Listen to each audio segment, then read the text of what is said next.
دو مسئلے حل ہو گئے یہاں. ایک مسئلہ تو یہ حل ہو گیا کہ جس نے رسول اللہ صلی اللہ علیہ وسلم کو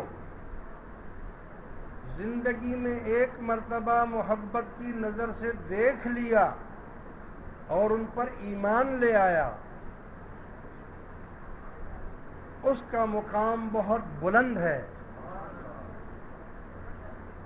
اور دوسرا مسئلہ یہ حل ہو گیا کہ یہ نعمت حضور نے صرف اپنے پاس نہیں رکھی خاص، بلکہ یہ نعمت صحابہ کو بھی دی کہ تمہیں بھی جو دیکھے گا اس کا بھی بیڑا پار ہو جائے گا. اور صحابہ کرام نے بھی اس مقام کو، اس چیز کو اپنے پاس نہیں رکھا، بلکہ فرمایا کہ تابعین کو دے دیا کہ اگر تمہیں بھی کوئی دیکھے گا تو وہ بھی تبع تابعین بن جائے گا. اور